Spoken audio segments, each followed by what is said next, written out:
Loving the sounds of the new place. I'm here just mass cleaning, moving in Saturday. Got all the windows open. It's beautiful out here today.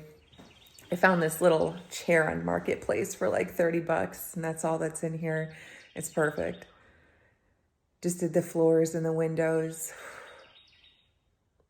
So what I wanted to talk about, I'm just so grateful for these sounds. What I wanted to talk about was real ID. But first, I want to mention the roaring 20s and the Great Depression. The time that we're in right now, not coincidentally the 20s, is going to be just like that, a time of fiscal prosperity, all sorts of prosperity here in America. But it is going to be followed by the greatest depression, and that's not going to be just in America. And it's cyclical. You know, it happened 100 years ago. It's happening again now. And we like that. We like economic upturns. We like, more of what we earn in our pocket, more money for those who need it, who aren't able to work, just better systems all around. I believe we're going to see great things happening in America in the coming next few years. But with that said, those economic booms, they're not sustainable over long periods of time. And so that's exactly what happened after the roaring 20s. The times of Great Gatsby, then came the Great Depression. With that said, I've been prophesying about famine coming to parts of America, and you can really kind of see that even illustrate. I mean, you don't have to be a prophet to see that coming. Not only is it biblical, but you can see this happening with supply chains. We see the disruption with something as small as eggs, but these things they have bigger implications. It's not just about eggs or the price of eggs, but it's about a disruption to systems that we've grown reliant upon. The political allegiances around the world, they have a lot to do with the food that we eat. And so over the next few years, despite prosperity in America, I believe we're going to continue to see a lot of shifts in the foods that are available for us. Hence probably why the Lord is leading many to begin growing. And I encourage you to begin growing. And it's not some doomsday prepper type thing. It's wisdom, really what it is. Somebody asked me, do we prep or do we not prep?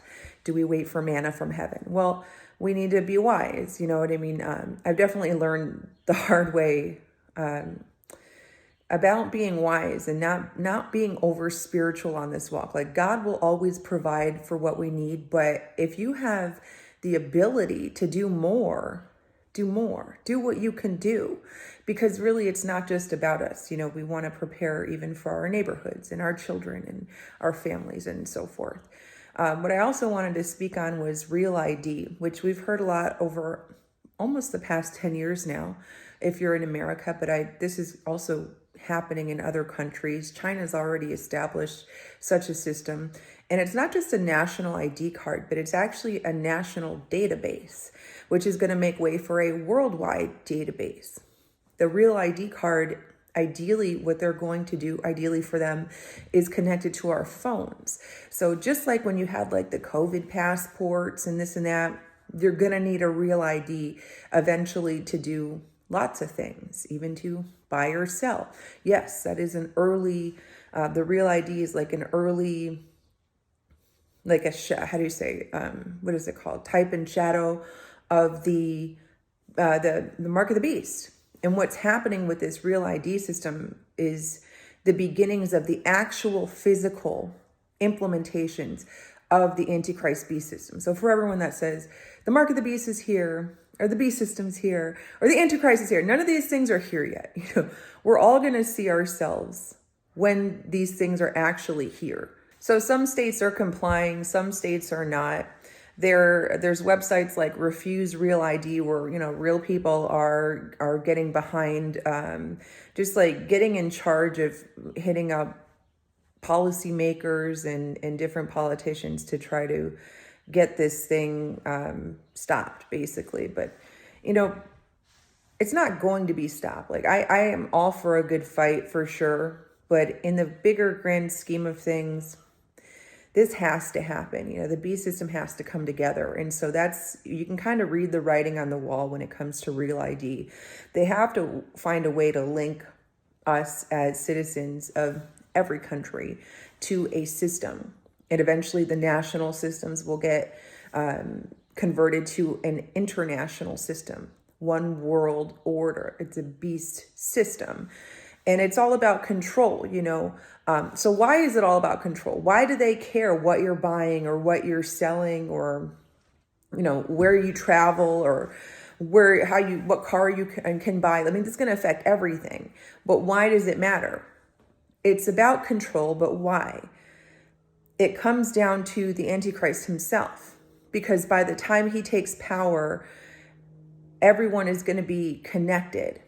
And what they're then going to be connected to is a world system by way of the mark of the beast. So where formerly they're going to keep saying over the next however many years, oh, this is just to get us organized. Oh, this is just to implement new money. Oh, this is just for your safety. They love the for your safety, but really what it's about is preparing us for the mark of the beast. So literally something as seemingly trivial as the Real ID is actually making way for the mark of the beast. And so it's not something that, we really need to fight against. We need to be preparing spiritually as it pertains to the mark of the beast and the Antichrist. And the Lord is preparing us all by your faith, fear not, for sure. To an extent, we're rolling with the punches. I think that we need to choose our battles wisely, because there's going to be even more increasing evil things that are evident and some that are not so evident coming over, not just America, but the whole world. They got to get it together. The world has to get it together and get unified for the sake of the beast system that's coming upon the whole world. Little tour of the new space that God has blessed me with in the time that I'm here, for however long I'm here. This is home and I'm going to enjoy it. So the landlord asked what kind of walls I wanted. I requested white because it's like a smaller space. Nice clean walls, nice big windows. Loving this. I got this cute little chair on Marketplace for like $30, dude. I love it. Kitchen, nice big windows, beautiful light, south facing, stackable. What up? Praise the Lord. Bathroom. Bedroom with more nice big windows. You can kind of see the yard out there. I don't know if you can see it.